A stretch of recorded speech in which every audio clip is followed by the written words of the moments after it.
Hi hello friends, എല്ലാ കൂട്ടുകാർക്കും നമ്മുടെ ഇനി വരാൻ പോകുന്ന ആഴ്ചയിൽ നല്ല അടിപൊളി എപ്പിസോഡിന്റെ റിവ്യൂയിലേക്ക് തന്നെ സ്വാഗതം കേട്ടോ. അങ്ങനെ ധർമ്മനാണെങ്കിൽ ഇറങ്ങിപ്പോയതിനു ശേഷം കൃഷ്ണമംഗലത്തുള്ളവരാണെങ്കിൽ ധർമ്മ, നീക്ക് ബാലന്റെ സ്വഭാവം ഇപ്പോഴെങ്കിലും മനസ്സിലായല്ലോ. എത്രയോ വർഷമായിട്ട് ഞങ്ങൾ പറയണു അവൻ അത്ര ആള് ശരിയല്ല, അവന്റെ കൂടെ കൂടരുതെന്നൊക്കെ. അപ്പോഴൊന്നും നീ കേട്ടില്ല. നിന്നെ ഒരു പെണ്ണ് കാണിച്ചു, പെണ്ണ് കെട്ടിക്കാന്ന് പറഞ്ഞിട്ട് കൊതിപ്പിച്ചു, വിവാഹ നിശ്ചയം വരെ എത്തിച്ചിട്ട് അതും കൊളവാക്കില്ല. ആ ബാലന്റെ നേരെ ചുവ വിവാഹം നടത്താൻ എന്തെങ്കിലും അറിയാവോ? നീ തന്നെ ആലോചിക്കട്ടെ. ആകാശ് മീനാക്ഷിനെ ഒളിച്ചോടി പോയിട്ട് അവരുടെ വിവാഹങ്ങൾ കഴിഞ്ഞു. പിന്നെ ഇവിടുത്തെ മിത്രയുടെ കാര്യം പറയാതെ നിനക്കറിയാലോ. പിന്നെ അവിടുത്തെ ആനന്ദ്, അവന്റെ വിവാഹം എത്ര വർഷം നടന്നിട്ട് അവസാനം ആ ഉദയഭാനുടെ മോളെ പോയി കെട്ടിയത്. അതുപോ അയാൾക്കൊന്നും വിവാഹം നടത്താനുള്ള ഒരു യോഗ്യതയില്ല. സത്യം പറഞ്ഞാൽ വിവാഹം നടത്താനുള്ള യോഗ്യത തന്നെ കാണുന്നമോ? അവനൊരു അനാഥനാണ്. അവന്റെ പേരും നാളൊക്കെ പറഞ്ഞ നാട്ടിൽ ഭയങ്കര സംഭവമാണെന്ന് അവന്റെ വിചാരം. പക്ഷെ ഒന്നുമല്ല, അവനതൊന്നും അറിയില്ലല്ലോ. അതുകൊണ്ട് വിവാഹം ഒന്നും അവന്റെ മക്കൾക്കോ അവന്റെ കൂടെ നിന്ന് നിനക്കോ നടക്കാതിരുന്നത്. ഇനിയിപ്പോ ഞങ്ങൾ തന്നെ നിന്റെ വിവാഹമൊക്കെ നടത്തി തരാം എന്ന് അനന്തനും അച്യുതനും പറയുമ്പോ ധർമ്മം പറഞ്ഞ എനിക്ക് വിവാഹമോ കാര്യങ്ങളോ ഒന്നും വേണ്ട, ഞാൻ കുറച്ച് മനസ്സമാധാനത്തിന് വേണ്ടിയിട്ടാണ് ഇങ്ങോട്ടേക്ക് വന്നത്, എന്നെ ഒന്ന് വെറുതെ വിട് എന്ന് പറയണം. ശേഷം നമ്മുടെ ധർമ്മനെ ഭക്ഷണം കഴിക്കാൻ വേണ്ടി അമ്മ വിളിക്കുന്നുണ്ട്. പക്ഷെ ധർമ്മം പറഞ്ഞ എനിക്കൊന്നും വേണ്ട എന്ന് പറഞ്ഞിട്ട് മുറ്റത്തേക്ക് അവിടെ പോയി നിൽക്കുവാട്ടോ. മുറ്റത്ത് നിൽക്കുമ്പോഴാണ് ധർമ്മൻ ആ ഞെട്ടിക്കുന്ന കാഴ്ച കാണുന്നത്. ബാലനും അവിടെ പോയി ഒരു മാവിന്റെ ചോട്ടിൽ ഇങ്ങനെ ഇരിക്കുകയാണ്. പക്ഷെ ബാലൻ ധർമ്മനെ കാണുന്നില്ല, ധർമ്മം ബാലനെ കാണുന്നുണ്ട്. ബാലൻ ഇങ്ങനെ കരഞ്ഞോണ്ടിരിക്കുന്നത് ധർമ്മം ശ്രദ്ധിക്കുന്നുണ്ട് കേട്ടോ. തന്നെ പറഞ്ഞയച്ചില് വല്ലാത്ത വിഷമം അളിയനുണ്ടെന്നുള്ള കാര്യം ധർമ്മനെ മനസ്സിലായി. ധർമ്മൻ ഇങ്ങനെ ബാലനെ തന്നെ നോക്കിക്കൊണ്ടിരിക്കുകയാണ്. അവിടേക്ക് നമ്മുടെ അമ്മ വരുന്നുണ്ട്. മോനെ ധർമ്മ, എന്താ നീ ആലോചിച്ചുകൊണ്ടിരിക്കണത്? അമ്മക്കറിയാലോ എന്നെ അളിയൻ എത്രമാത്രം സ്നേഹിച്ചിട്ടുണ്ടെന്ന്. 3-4 മക്കളെക്കാളും എന്നെയാണ് അളിയൻ ഏറ്റവും കൂടുതൽ സ്നേഹിച്ചത്. അങ്ങനെയുള്ള അളിയൻ എന്നെ പറഞ്ഞയച്ചു. അളിയൻ തന്നെ വെറുതെ ഒരു കാരണം ഉണ്ടാക്കിയിട്ട് എന്നെ പറഞ്ഞയക്കായിരുന്നു. പക്ഷെ അളിയന്റെ മനസ്സ് കൊണ്ടിട്ട് പറഞ്ഞയച്ചതല്ല എന്നെ, എനിക്കത് ശരിക്കും മനസ്സിലായി എന്ന് പറയണം. മോനെന്താ അങ്ങനെയൊക്കെ പറഞ്ഞത്? കണ്ടില്ലേ, ഞാൻ പോയതിൽ പിന്നെ അളിയൻ ഒന്നും കഴിച്ചിട്ടുണ്ടാവില്ല. എനിക്ക് നന്നായിട്ട് അറിയാം. അളിയൻ ഭക്ഷണം കഴിക്കാതെ അവിടെ നിന്ന് കരയുന്നത് അമ്മ കണ്ടില്ലേ? അളിയന്റെ സ്വഭാവം എനിക്ക് നന്നായിട്ട് അറിയാം. എന്ത് വിഷമം വന്നെങ്കിലും ആ മാവിൻ ചുട്ടിൽ നിന്നിട്ട് അളിയൻ ഒറ്റയ്ക്കിരുന്ന് കരയും. എനിക്ക് നല്ല വിശ്വാസമുണ്ട്. എന്റെ മനസ്സുകൊണ്ട് ഒരിക്കലും അളിയൻ എന്നെ പുറം തള്ളിയിട്ടില്ലമ്മേ. ഇതിന് പിന്നിൽ എന്തോ കാരണമുണ്ടെന്ന് പറയാണ്. അതൊക്കെ നമുക്ക് പിന്നീട് സംസാരിക്കാം. മോൻ വാ എന്ന് പറഞ്ഞ് ഭക്ഷണമൊക്കെ കൊടുക്കാണ് ധർമ്മന്. പക്ഷെ ധർമ്മന് ഭക്ഷണം കഴിക്കാൻ സാധിക്കുന്നില്ല. മനസ്സിൽ മുഴുവൻ അത് നമ്മുടെ ബാലനും ഗോമതിയും അവരുടെ മക്കളൊക്കെ ആയിട്ട് ഒരുമിച്ച് സന്തോഷത്തോടെ ഭക്ഷണം കഴിച്ചതും ഇരുന്ന് ചിരിച്ചതും കളിച്ചതും ഒക്കെ സന്തോഷത്തോടെ കാര്യങ്ങൾ മാത്രമേ ധർമ്മന്റെ ഉള്ളിലുള്ളൂ കേട്ടോ. അതുപോലെ തന്നെ ഗോമതിയും ഭക്ഷണം വിളമ്പുന്നുണ്ട്. അപ്പൊ ബാലനൊക്കെ ഇങ്ങനെ വന്നിരിക്കുന്നുണ്ടെങ്കിൽ ആരും തന്നെ ഭക്ഷണം കഴിക്കുന്നില്ല. ബാലനോടൊപ്പം ഗോമതി ചോദിക്കേണ്ട, ധർമ്മം പോയതിന്റെ വിഷമമാണോ? ഇത്ര വിഷമം ഉണ്ടെന്നുണ്ടെങ്കിൽ എന്തിനാ അവനെ പറഞ്ഞയച്ചത്?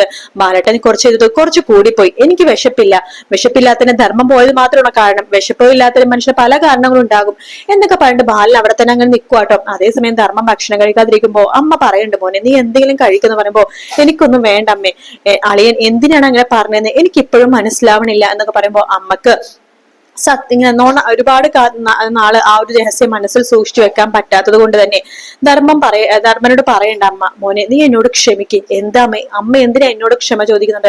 അല്ല, ഞാൻ കാരണമാണ് ബാലൻ നിന്നോട് അങ്ങനെയൊക്കെ പെരുമാറിയത്. അമ്മ കാരണോ? അമ്മ എന്തൊക്കെയാ പറയണത്?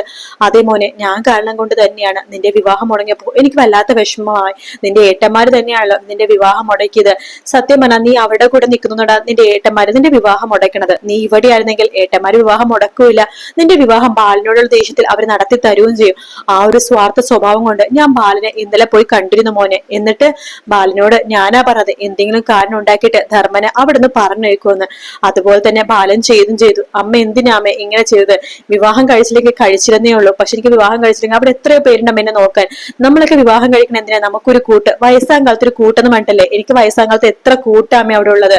അമ്മ അതൊന്നോർത്ത് വിഷമിക്കരുതായിരുന്നു. എനിക്കൊരു പെണ്ണുണ്ടെന്നുണ്ടെങ്കിൽ എത്ര കാലം കഴിഞ്ഞാലും എത്ര നാൾ കഴിഞ്ഞാലും അവൾ എന്നെ അന്വേഷിച്ചു വരും. അല്ലാണ്ട് അമ്മ ഒരിക്കലും എന്നോട് ഇങ്ങനെ ചെയ്യരുതായിരുന്നു അമ്മേ. എനിക്കറിയാം എന്റെ അളിയൻ ഇപ്പൊ ഒന്നും കഴിച്ചിട്ടുണ്ടാവില്ല, ഞാൻ അങ്ങോട്ടേക്ക് പോകുക എന്ന് പറഞ്ഞിട്ട് ധർമ്മനോട് പോവാണ്. അപ്പൊ അച്യുതനും അനന്തനും ചോദിക്കണേ, ഇട ധർമ്മ നീ ഇത് എങ്ങോട്ടേക്കാണ് പോണത്? വേണ്ട, നിങ്ങൾ ആരും ഒന്നും പറയണ്ട, എനിക്ക് എന്റെ അളിയനെ കാണാതിരിക്കാൻ പറ്റില്ല എന്ന് പറഞ്ഞിട്ട് അവിടെ നിന്ന് ഇറങ്ങി പോവാണ്.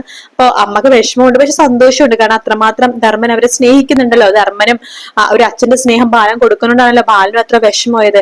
അങ്ങനെ ധർമ്മൻ പോകുമ്പോഴേക്കും അവിടെ എല്ലാവരും ഭക്ഷണം കഴിക്കാതിരിക്കുകയാണ്. പക്ഷെ ആരും കഴിക്കുന്നില്ല കേട്ടോ.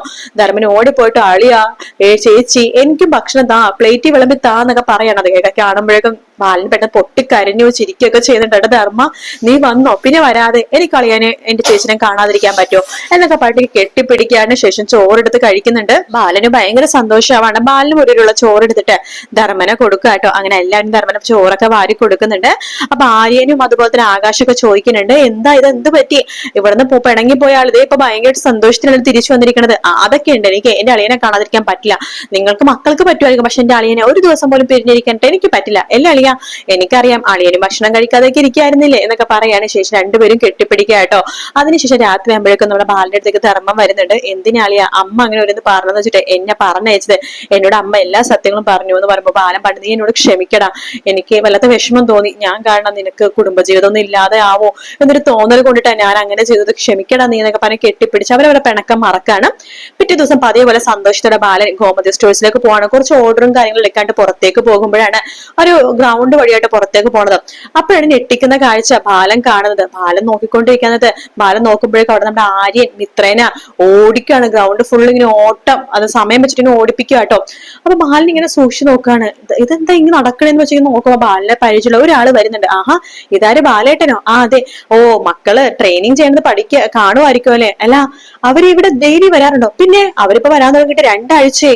2 ആഴ്ചയോ? അതേന്നെ. അപ്പൊ ബാലേട്ടനൊന്നും അറിഞ്ഞില്ലേ? അവര് ട്രെയിനിങ് ഒക്കെ ചെയ്യണമെന്ന് അറിയായിരുന്നു, പക്ഷെ ഇവിടെ വരുന്ന കാര്യം എനിക്ക് അറിയില്ലായിരുന്നു. ഞാൻ വീട്ടിലിപ്പോ കുറച്ച് തിരക്കൊക്കെ ആയതുകൊണ്ട് കാര്യങ്ങളൊന്നും ചോദിക്കാറില്ല. എന്തായാലും നല്ല ഹാർഡ് വർക്കിംഗ് ആണ് കേട്ടോ, പറയാതിരിക്കാൻ വയ്യ. ബാലേട്ടന്റെ മരുമകള് എന്തായാലും എക്സാമിന് ജയിച്ച് നമുക്കൊക്കെ അഭിമാനം ഉണ്ടാവുന്ന കാര്യത്തിൽ ഒരു സംശയമില്ല. നാടിന് തന്നെ അഭിമാനം ആവാൻ അവള്. കണ്ടില്ലേ, ആര്യനാണെങ്കിൽ ഒരു സെക്കൻഡ് പോലും വെറുതെ ഇരുന്നില്ല, കറക്റ്റ് ആയിട്ട് ട്രെയിനിങ് ചെയ്യിപ്പിക്കുന്നത്.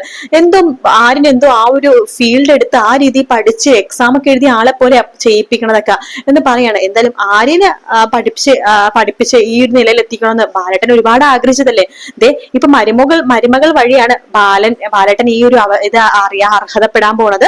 ബാലേട്ടൻ വലിയൊരു കാര്യം ഇതാവാൻ പോണത്. നമ്മുടെ ഗോമതി സ്റ്റോഴ്സിന്റെ പോലും തലവര മാറ്റാൻ പോണ സംഭവമാണ് വരാൻ പോണത്. എന്തായാലും ഒരു കാര്യം ഉറപ്പാണ്, ആ കുട്ടി എക്സാമിന് 100% ജയിച്ചിരിക്കും. അത് എക്സാം ആയാലും ഫിസിക്കൽ എക്സാം ആയാലും എന്ത് എക്സാം ആയാലും ആ കുട്ടി ജയിച്ചിരിക്കും. ആ കുട്ടിക്ക് അതിനുള്ള കഴിവുണ്ട്. ആ കുട്ടിയുടെ ഏറ്റവും വലിയ പിന്തുണ എന്താണെന്നറിയാമോ?